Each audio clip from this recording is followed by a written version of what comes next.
Nah. They're both very sleepy. You think? Nah.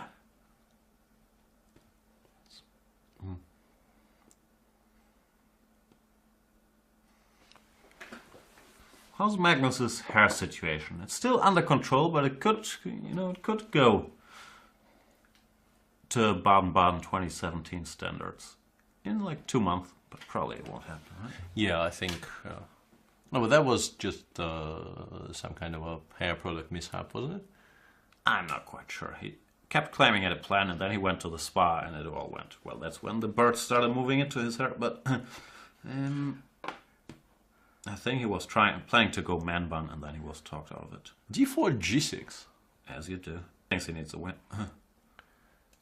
Well, I don't think he is that bad at math. Only one guy can catch him up on 5 out of 8 if he makes a draw, and that will be a tie for 5th. So yeah, I don't think. I think he's playing Hikaru, and that has been a very, very long-standing rivalry. And there's always some. And he is just not playing this game for a draw.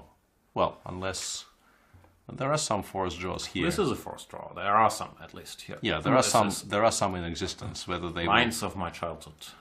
No, I don't think this is the best forced draw. Yeah, but forced draw it is. Anyway.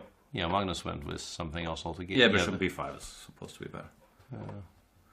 Yeah, this is a complicated, but I think they start with h5 here in the position they have. Yeah, knight b5, queen a5, check blade, cd4, knight d4. Yeah, and here there's bishop d4 or h5 is the most common, I believe. Yeah, he took on f7, which is slightly surprising to me, but also obviously very playable because queen g4, bishop d4, you just trade. Yeah, these are strategically complicated positions. I thought you were supposed to give up this bishop for the knight on d4, and the knight on g4 was supposed to stay alive, but he's doing it differently.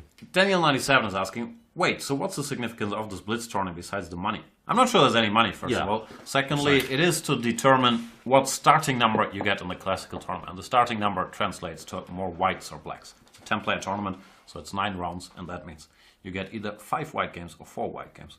And it's a competitive advantage of 5 white games. So the first 5 top finishers in this blitz tournament get an extra white normally. That's what they're playing for. I'm not sure if this was required, but I quite like what Magnus got out of the opening here. He can go bishop b6 right now. He probably knows these things. He's played the Pierts enough in classical games that he will actually be booked up. Yeah, bishop b6, and structurally black is just favored here because he has this semi-open g-file to put pressure on the g2 pawn. If it ever gets to g3, you start undermining it with h5 and h4. It's just a very nice, solid position for black. And he goes knight d7 as well, reminding Hikaru that there's this e4 square he can name his knight towards. And I think Hikaru, more than anything else, wants to trade these bishops off. If the bishops come off, a white situation becomes immediately somewhat improved. But anyway, it's better here. It's black, no? Yeah. No, it's definitely somewhat better for black. The question is how much. You go bishop b3.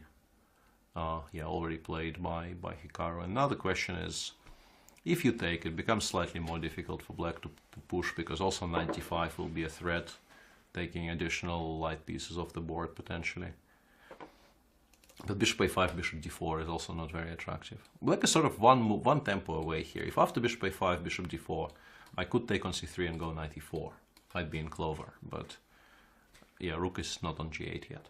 Which kind of begs the question whether he could include rook g8, g3 at some point, and didn't. Yeah, bishops came off. Yeah, you'd like to go rook c8, c5 here, but once again, you're one tempo short. Rook c8, knight d5 for what's happening? Yeah, knight d5. There is knight e4 there. So maybe it's not that horrible, because g4 e6. g4 e6 seems to be okay for black. Also, once again, you can always play rook g8, g3. Start by playing rook g8, g3, and then go rook c8, so that there's not even a possibility of white ever playing g4 in those positions. Daniel97 is saying the website said 11.6k euro price fund for blitz. I might be wrong about this. It's very possible. Like, I haven't looked into it. Like, typically, I'm not sure if they had extra prices for the blitz tournament. But it was just part of the overall package. Yeah, not when I played there, but maybe they used to have like something I haven't really encountered since, you know, my junior tournaments. They used to have sort of product prizes. Like you'd get I think the top 3 got cell phones the year I played there. Cell phones. Yeah, but not announced money prizes. I was slightly upset about that, I remember, because I wasn't actually aware there were any prizes, and I secured my whites and didn't really care just sort of exactly where in the top half I placed, and then I found out that there was something to play for. Yeah, as you do. Like nice Nokia. Those are decent headphones. Oh, cell phones.